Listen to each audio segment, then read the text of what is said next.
यह बात अब स्पष्ट हो गया है कि धार्मिक शिक्षा के आड़ में पूरे मदरसा में बच्चों को आतंकवाद की शिक्षा दी जाती है।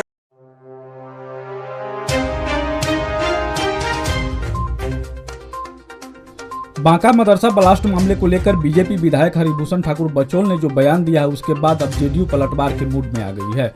जनता दल यूनाइटेड के विधान पार्षद गुलाम रसूल बलियाबी ने हरिभूषण ठाकुर के बयान पर कड़ी आपत्ति जताई है। बलियाबी ने कहा कि जिन्हें मदरसों का इतिहास नहीं पता वो अनाप शनाप बयानबाजी कर रहे हैं। जेडीयू एमएलसी ने कहा कि बीजेपी के लोगों को चुनाव के समय मस्जिद और मदरसा नहीं दिखता, लेकिन जब चुनाव जीत जाते हैं तो इसी तरह की बेतुका बयानबाजी करते हैं। गुलाम रसूल बलियाबी ने कहा कि जो लोग आज़ादी की लड़ाई में शामिल नहीं हुए वह भारत के इतिहास को क्या समझेंगे, ऐसे लोगों को कांके भेज दिया जाएगा। जेडीयू एमएलसी ने कहा कि प्रशासन मदरसा ब्लास्ट मामले की छानबीन कर रही है। जिस तरह की मानसिकता बीजेपी के विधायक दिखा रहे हैं उसी तरह की मानसिकता वाले लोगों का हाथ ब्लास्ट में है। बलियाबी ने कहा कि हरिभूषण ठाकुर मीडिया के एक डार्लिंग है और सुर्खियों में बने रहने के लिए इस तरह का बयान देते हैं। बताते चले कि बांका जिले के बांका नगर थाना क्षेत्र के रेनिया जोगीडीहा पंचायत के चमरैली नवटोलिया के एक मदरसा में भयंकर विस्फोट होने से एक मौलवी की मौत तथा 3 घायल की सूचना है। बम विस्फोट इतना जबरदस्त था, मदरसा की पूरी बिल्डिंग ध्वस्त हो गई। आनन फानन में ग्रामीणों ने घायलों को इलाज के लिए निजी हॉस्पिटल ले गए। विस्फोट होते ही फॉरेंसिक टीम के सहायक निदेशक सर्वोत्तम पूरी टीम के साथ घटनास्थल पर पहुंचे। टीम ने मदरसा में सचमुच बम विस्फोट होने की बात की पुष्टि की। मृतक मौलाना के भाई मोहम्मद इकबाल को पूछने पर उसने बताया कि मुझे खबर मिली है कि आपका भाई घायल हो गया है और उसे इलाज चल रहा है। पूछे जाने पर उसने कहा, मेरा भाई 10 वर्षों से मस्जिद में नमाज अदा कराने तथा बच्चों को मदरसा में पढ़ाने की बात कही। जिसके बाद भाजपा के बीजेपी विधायक हरिभूषण ठाकुर बचौल के मुसलमानों पर तंज के बाद बिहार में सियासी घमासान छिड़ा हुआ है। युवा कांग्रेस के राष्ट्रीय सचिव अमरीश रंजन पांडे ने दुख जताते हुए कहा कि एक संवैधानिक पद पर बैठकर इस तरह से बयान देना कतई शोभा नहीं देता। ऐसे विधायक को सदन से बर्खास्त कर देना चाहिए और मुख्यमंत्री नीतीश कुमार को आगे आकर इस पर बयान देना चाहिए। बहरहाल बम ब्लास्ट की जांच चल रही है, आखिर इसमें किसका हाथ है। नवटोलिया में जो नूरी मदरसा में विस्फोट हुआ है इसकी उच्च स्तरीय जांच हो।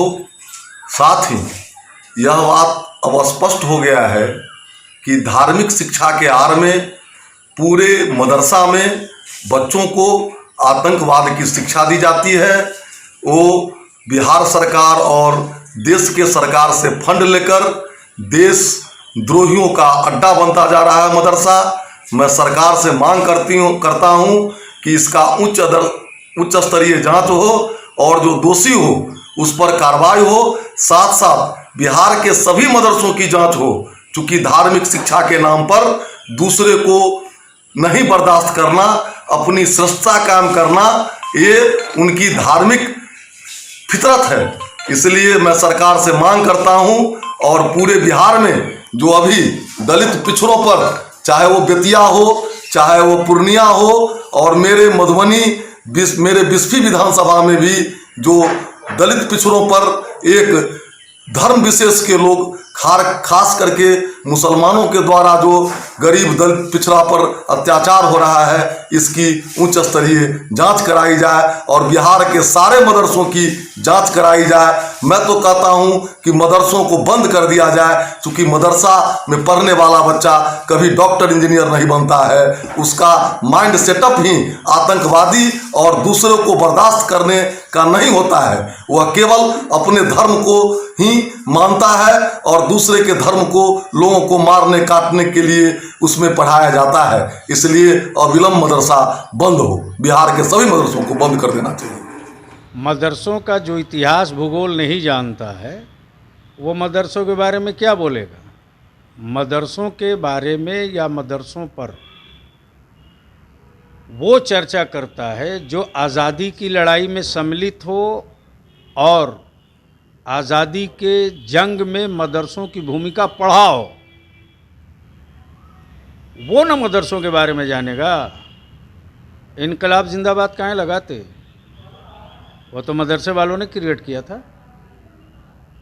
मौलाना अबुल कलाम आज़ाद, APJ अब्दुल कलाम, मौलाना हसरत मोहानी, मौलाना अशफाकुल्ला, मौलाना फजल खैराबादी, इन लोगों की तारीख कभी पढ़े हैं वो? और बिहार में नहीं देश में न किसी जाति, न किसी धर्म, न किसी मजहब के धार्मिक स्थान और ना ही उसके धार्मिक शिक्षा पर कोई प्रतिबंध लगा सकता, संभव नहीं है। अब मीडिया डार्लिंग बनने की चाहत जिसको है वो इस तरह कानगरल बयान देते रहता है। एनडीए के नेता लीडर बिहार के मुख्यमंत्री जनाब नीतीश कुमार साहब हैं और माननीय नीतीश कुमार जी के होते हुए रहते हुए शासन काल में न किसी धर्म, न किसी जाति, न किसी समुदाय, न किसी इलाके की अनदेखी न हुई है न होगी। अब जिस किसी को मंत्रिमंडल में जगह नहीं मिली है तो वो अपने पार्टी के लोगों से लड़े ना, उनसे पूछे कि क्यों नहीं बनने दिया। समाज में इस तरह का अराजकता फैलाने वाले लोग कोई भी हो वो बचते नहीं हैं नीतीश कुमार के शासन में। जिस मदरसे पर वो चर्चा कर रहे हैं कहीं ऐसा तो नहीं कि चोर मचाए शोर, इसकी भी जांच होनी चाहिए, इस भूमिका की जांच होनी चाहिए।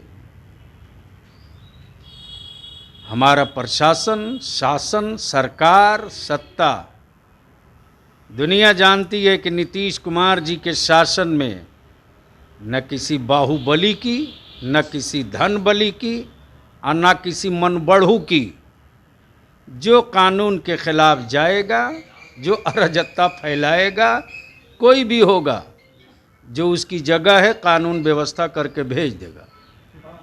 बयान आया है इस व्यक्ति का, ये बहुत ही शर्मनाक और खेदजनक है। एक व्यक्ति जो खुद एमएलए है, एक संवैधानिक पद पे बैठा हुआ है और इस तरीके से खुलेआम संविधान की धज्जियां उड़ा रहा है, इसके खिलाफ सबसे पहले तो कार्रवाई होनी चाहिए और इसकी जितनी भी निंदा की जाए वो कम है। और इस मामले का संज्ञान खुद राज्यपाल साहब को लेना चाहिए कि ये व्यक्ति विधानसभा जैसे कक्ष में बैठने योग्य नहीं है, इनकी सदस्यता रद्द होनी चाहिए। और इस पर मुख्यमंत्री को भी बयान देना चाहिए कि क्या ये उनके नाक के नीचे, क्या उनकी मिलीभगत है इस बयान के पीछे समाज को भटकाने के लिए। क्योंकि एक तरफ पेंडेमिक में जो कोरोना महामारी में जो विफलता रही है मुख्यमंत्री की, पूरे तरीके से पूरे भारत में सबसे ज़्यादा अगर कोई विफल राज्य रहा है इस पेंडेमिक को रोकने के लिए वो बिहार है।